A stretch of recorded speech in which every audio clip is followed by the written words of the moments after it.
आज 9 अक्टूबर है, मानवर कांशीराम जी का परिनिर्वाण दिवस। अम्बेडकरनामा की ओर से आदरांजलि।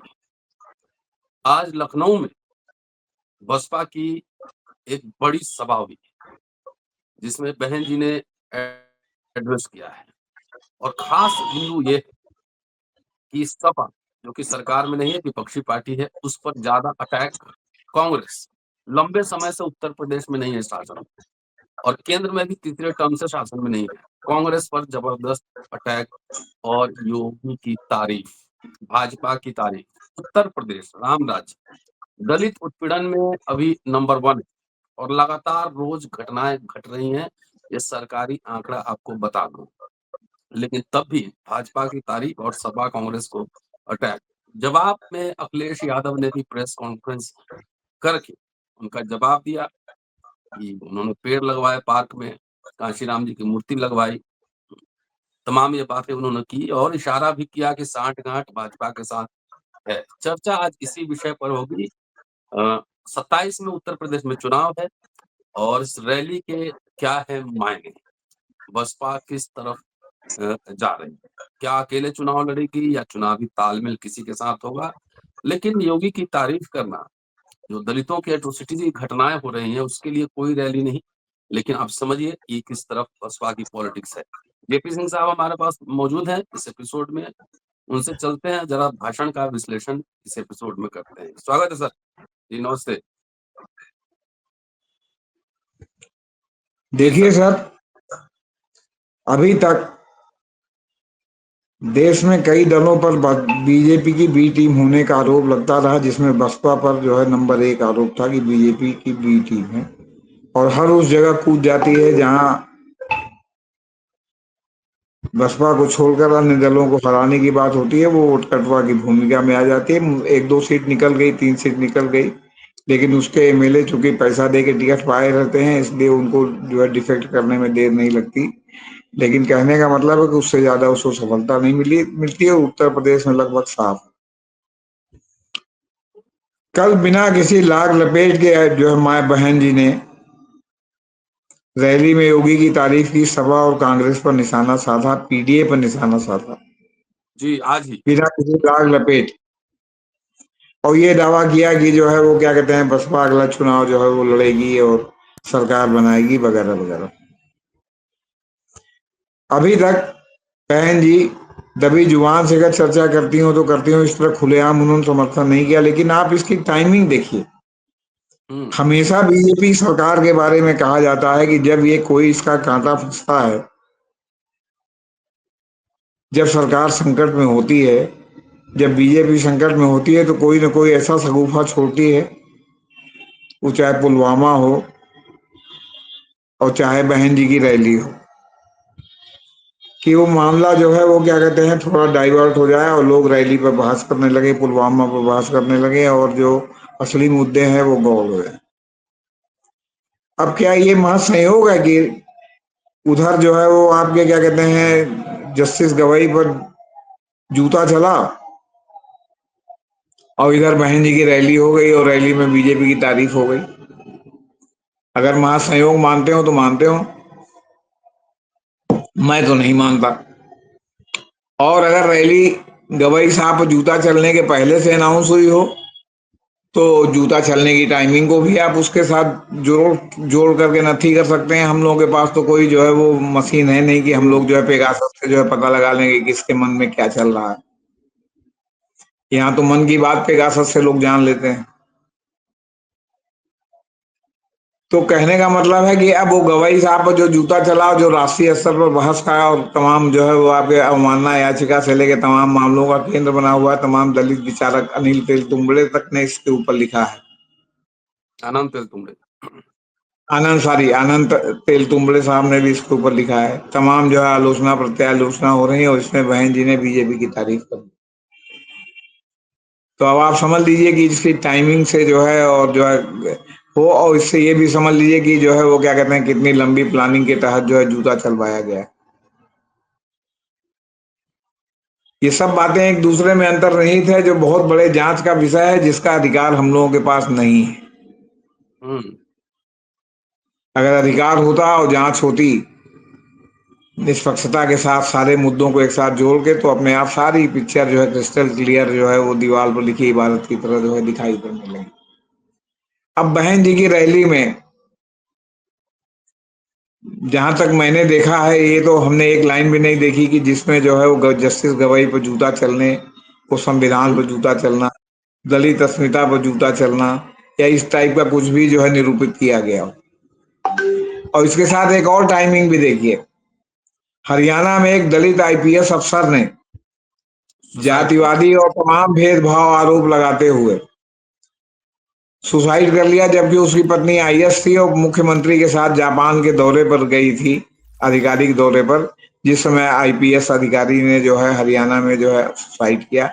उसके बारे में भी कोई जिक्र नहीं, क्योंकि उसका भी जिक्र होता तो कहीं ना कहीं व्यवस्था पर चोट होती, और व्यवस्था पर चोट होती तो यानी भाजपा पर चोट होती, और बहन जी भाजपा पर चोट करेंगे नहीं। ईडी और सीबीआई का इतना जबरदस्त शिकंजा उनके ऊपर कसा हुआ है कि वो चाह कर भी उसमें से भीतर से बाहर नहीं निकल सकते। और अगर इसके बाद सरकार खुदा न खास्ता बदली केंद्र में और दूसरी सरकार आई, महागठबंधन की सरकार आई, और उसने भी अगर जो है ईडी और सीबीआई का दुरुपयोग किया, तो बहन जी उसकी बिरदावली गाएंगी। ये मैं अभी से भविष्यवाणी करके आपके मंच से जा रहा हूँ।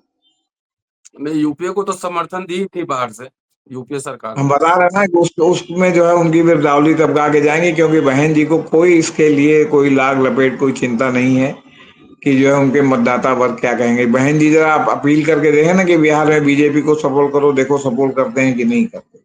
हम्म। अपने आप ही पता चल जाएगा बहन जी की औकात, है ना।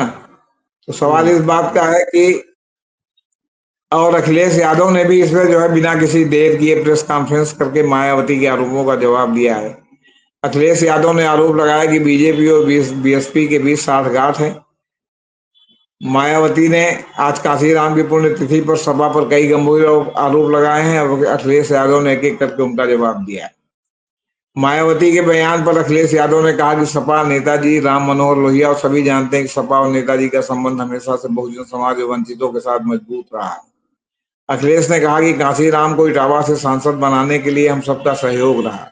उस समय जो कम्युनल पॉलिटिक्स का सामना सपा उस समय कम्युनल पॉलिटिक्स का सामना सपा और बीएसपी ने मिलकर किया।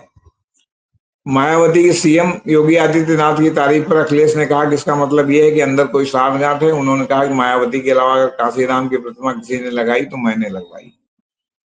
बहरहाल, इसके पहले बहन जी ने लखनऊ रैली में सभा पर काशीराम जी का आरोप लगाने का आरोप लगाया। उन्होंने कहा कि सपा ने सत्ता में आते ही कासगंज जिले का नाम बदल दिया। मायावती ने दलित समाज से एकजुट होकर जागरूक रहने की अपील की और सपा पर दलित विरोधी होने का आरोप लगाया। उन्होंने अभी कहा कि सपा ने बाबा साहब को भारत रत्न नहीं दिया। अब आप बताइए सपा कब भारत रत्न देती।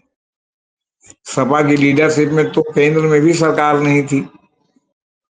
काशीराम स्थल पर बसपा की रैली में मायावती ने कहा कि कासगंज जिले का नाम मान्यवर काशीराम नगर के नाम से रखा गया था। जैसे ही सपा पावर में आई उन्होंने नाम बदल दिया।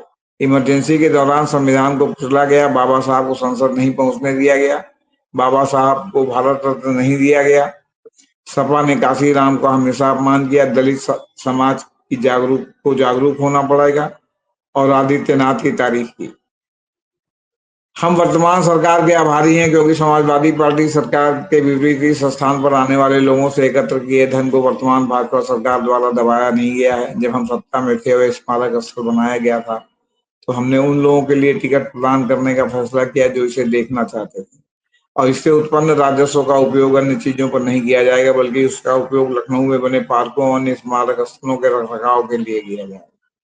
अगर आप बसपा शासनकाल में बने कांशीराम स्मारक पर उन्हें श्रद्धांजलि देने आए हैं, इस स्मारक के कुछ हिस्सों की समय पर मरम्मत नहीं हो पाई थी, जिसके कारण आप उन्हें पुष्पांजलि अर्पित नहीं कर पाए थे। लेकिन अब जबकि इसका अधिकांश भाग पूरा हो चुका है, आपने अपने सभी रिकॉर्ड तोड़ दिए हैं और लाखों की संख्या में कांशीराम को श्रद्धांजलि देने आए हैं। और आज आकाश आनंद ने भी, जो मायावती के उत्तराधिकारी हैं, उनको मायावती ने और भी जिम्मेदारी दी। ये तो देखिए एक पहलू हो गया। लेकिन जिस बिहार के इलेक्शन और काशी और जो है चीफ जस्टिस पर जूता फेंकने को भोथरा किया है, जरा उसके बारे में एक दलित एंगल की रिपोर्ट भी मैं आपको पढ़ के सुनाना जी। चाहता हूँ। दलित और आदिवासी संगठनों के राष्ट्रीय परिसंघ NCDAOR के अध्यक्ष अशोक भारती ने अपनी रिपोर्ट में दावा किया कि बिहार में दलित हाशिए पर हैं और बदलाव के लिए अधीर हैं। उन्होंने दलित क्या चाहते हैं शीर्षक से एक रिपोर्ट जारी करते हुए बुधवार को यह दावा किया। रिपोर्ट के अनुसार बिहार में दलित साक्षरता दर 55.9% है, जो इस समुदाय के राष्ट्रीय स्तर 66.1% से काफी कम है। इसके अनुसार बिहार में लगभग 62% दलित अब भी निरक्षर हैं। रिपोर्ट में कहा गया है कि मुसहर समुदाय की स्थिति और भी गंभीर है। उनकी साक्षरता दर 20% से भी कम है, जो भारत में किसी भी जात समूह में सबसे कम है। रिपोर्ट में शिक्षा मंत्रालय द्वारा दिए गए वार्षिक सर्वेक्षण अखिल भारतीय उच्च शिक्षा सर्वेक्षण का हवाला देते हुए कहा गया है कि 19.65% जनसंख्या हिस्सेदारी और 17% संवैधानिक आरक्षण के बावजूद संकाय सदस्यों और छात्रों में केवल 5.6% दलित हैं। इसमें कहा गया है कि लगभग 63.4% दलित गैर कामगार हैं, जिनका मुख्य रूप से महिलाएं और युवा शामिल हैं। जिनमें राष्ट्रीय परिवार सर्वेक्षण 5 के अनुसार दलितों में शिशु मृत्यु दर प्रति 1,000 जीवित शिशुओं पर 55 है, जबकि इस मामले में राज्य की औसत 47 और राष्ट्रीय औसत 37 है। रिपोर्ट में कहा गया कि इसी प्रकार दलित महिलाओं में मातृ मृत्यु दर 1,000 जीवित शिशुओं के जन्म पर 130 है, जबकि इस मामले में राज्य का औसत 118 और राष्ट्रीय औसत 97 है। इसमें कहा गया है कि 84% से अधिक दलित परिवार भूमिहीन है और केवल 7% के पास ही खेती योग्य जमीन है। रिपोर्ट के अनुसार दलित परिवारों का औसत प्रति व्यक्ति आय 6,480 रुपये है, जो राज्य के औसत से लगभग 40% कम है। रिपोर्ट के अनुसार 2010 से 2022 के बीच बिहार में दलितों पर अत्याचार के 85,584 मामले दर्ज किए गए, यानी औसतन प्रतिदिन 17 घटनाएं दर्ज की गई। उन्होंने गवाही पर जूता फेंकने पर भी अपनी प्रतिक्रिया व्यक्त की है। उन्होंने कहा कि भारत के मुख्य न्यायाधीश BR गवाई पर एक वकील द्वारा जूता फेंकने की कोशिश किए जाने पर जो उनको प्रधानमंत्री न्यायाधीश देश के तंत्र का प्रतिनिधित्व करते हैं और यह हमला वास्तव में तंत्र पर लक्षित था। उन्होंने भारती जी ने कहा कि नरेंद्र मोदी और बिहार के मुख्यमंत्री नीतीश कुमार को प्रार्थना करनी चाहिए कि इस घटना का राज्य में आगामी चुनाव पर वोट पर असर न पड़े। उधर उन्होंने प्रेस कॉन्फ्रेंस करके ये घोषणा सब बताया और इधर बहन जी ने जो है बीजेपी को इनडायरेक्ट सपोर्ट कर दिया, तारीफ करके।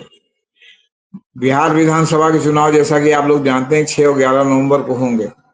नीतीश कुमार के नेतृत्व वाली NDA सरकार और राष्ट्रीय जनता दल एवं कांग्रेस सहित विपक्षी गुट में सीधा मुकाबला होगा। रिपोर्ट के अनुसार अनुसूचित जाति समूह बिहार की आबादी का 19.65% है, लेकिन लगातार असमानताओं ने उन्हें राज्य के विकास में उनके उचित हिस्से से वंचित कर दिया है। चाहे शिक्षा हो, स्वास्थ्य हो, रोजगार, बिहार में दलित पूरी तरह हाशिए पर हैं। दलित यथास्थिति के खिलाफ है। उन्होंने कहा कि दलित अधीर हैं और बदलाव की ओर बढ़ रहे हैं। ये बहुत खतरनाक बात है नीतीश और NDA के लिए। मैं हालांकि यह नहीं कह सकता कि वो किस तरफ जाएंगे। उन्होंने कहा कि ऐसा लगता है कि समुदाय मुख्यमंत्री नीतीश कुमार से दूर जा रहा है। ये तो बिहार में जो है वो राष्ट्रीय परिसंघ की जो है मतलब रिपोर्ट है। और अब हरियाणा में एक दलित दंपति, हरियाणा के वरिष्ठ IAS अधिकारी वाई पूरन कुमार की पत्नी ने मुख्यमंत्री नायब सिंह सैनी को लिखे एक पत्र में गंभीर आरोप लगाए हैं। उन्होंने कहा कि 8 पन्नों का विस्तृत सुसाइड नोट और औपचारिक लिखित शिकायत के बावजूद अभी तक FIR दर्ज नहीं की गई। आपके ऊपर कोई आरोप लगा दे कि मैं रतन लाल जी के दुर्व्यवहार के कारण जो है आत्महत्या कर रहा हूं और कर ले, तो आपको जो है पुलिस थाने में बुला के 2-4 घंटे ग्रिल तो कर ही सकती है। अरेस्ट न करे ये उसकी विवेक पर। पत्र में अपने पति के सुसाइड नोट का हवाला देते हुए उन्होंने कहा कि चंडीगढ़ पुलिस ने उनके उत्पीड़न, अपमान और मानसिक यातना में शामिल वरिष्ठ अधिकारियों के सभी विवरणों को नजरअंदाज कर दिया है। मृत्यु के कई दिन बीत चुके हैं। उन्होंने पोस्टमार्टम कराने से कहा कि जब तक FIR नहीं होगी तब तक हम पोस्टमार्टम जो है वो नहीं कराएंगे, नहीं करने देंगे। ये सब जिस फंसी हुई है वहां मान मनोबल चालू।